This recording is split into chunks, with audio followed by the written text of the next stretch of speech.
Hey folks, it's Mark again from Inbound Revenue. Just want to talk to you today about a challenge that you run into after you've launched a new campaign for a client where they had an existing Google Ads campaign running. You rebuild it or you audit, edit, optimize that campaign and relaunch it. And the client comes back to you a week later and their concern is, I've really seen a drop in my impressions. I've seen a drop in my clicks and my cost per click went up. This often happens because when you edit or rebuild a campaign correctly, you start targeting intent-based keywords. Intent-based keywords oftentimes have significantly less traffic than broader keywords. Intent-based keywords tend to be more expensive than broader keywords. There's a reason for that. People want those intent-based keywords. They're the sort of the low-hanging fruit of Google search. So give you a good example of this. Someone's in the kitchen design space. They ran a Google Ads search campaign. They created it themselves, or they had someone without a lot of knowledge create that campaign for them. The campaign was targeting a keyword such as kitchen design. Kitchen design is too broad because kitchen design, depending on what match type you use, well, any match type really, is going to touch off all kinds of search terms. It's not specific enough for kitchen design company. You don't know whether the person's looking up kitchen designs that they dream about, if they're looking for a kitchen design career, kitchen design jobs, kitchen design software. All you know is it has something to do with kitchen design, therefore it's in some way roughly remotely related to what you do. If you're a kitchen design company and that's what you do, then what you want to do is use a search term like kitchen design company. And that's what we'll often do. We'll use more specific, more intent-based keywords. So what you see when you go from kitchen design to kitchen design company, you see a drop in your impressions because there's less search for that. You see an increase in your costs, your cost per click. So a week later, the client comes back and says, my impressions are way down, my costs are way up, the campaign isn't working. The problem that the challenge there, let's use the word challenge instead of the word problem. The challenge that they have is they accepted the baseline, the performance baseline, as a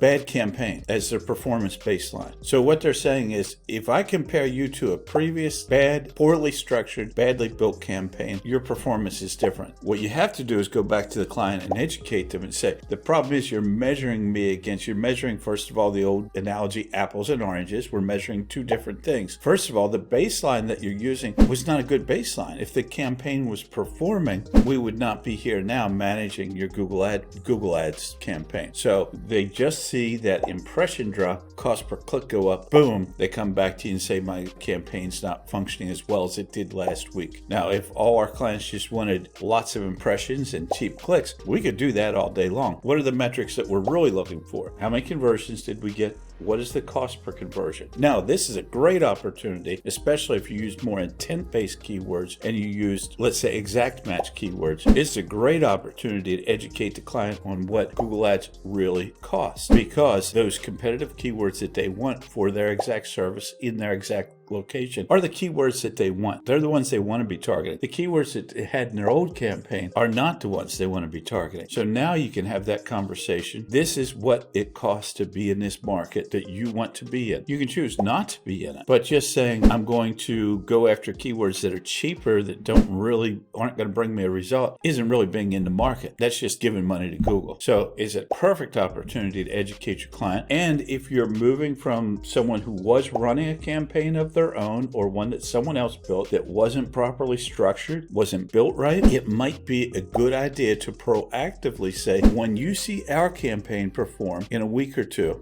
as it gears up, depending on what type of bid strategy that you used, whether it has to do learning or whether you have to manually adjust bids up over time. It's a good opportunity then to proactively educate the client and warn them and say, you're going to start to see higher click costs, lower impressions. That is the normal path that you'd see when you improve a campaign. Now, having said all that, those costs per click may come down over time. Impressions may go up over time. That's a very young campaign. That campaign's just a baby. You need to get in there and wait till that campaign has some maturity before you can really know what the cost per click and the impression share is going to be. And that's going to be, a month, 3 months, 6 months from now. It's ever evolving. Campaigns are ever evolving and mutating depending on market conditions listings and other things. But just wanted to bring that to your attention because it's something we run into sometime. We try to educate our agency clients about it. And if you just had someone take over your Google Ads campaign, you're like, my impressions are down, my click costs are up, they're screwing this up. They probably aren't. Hey, once again, this is Mark Kelly with Inbound Revenue.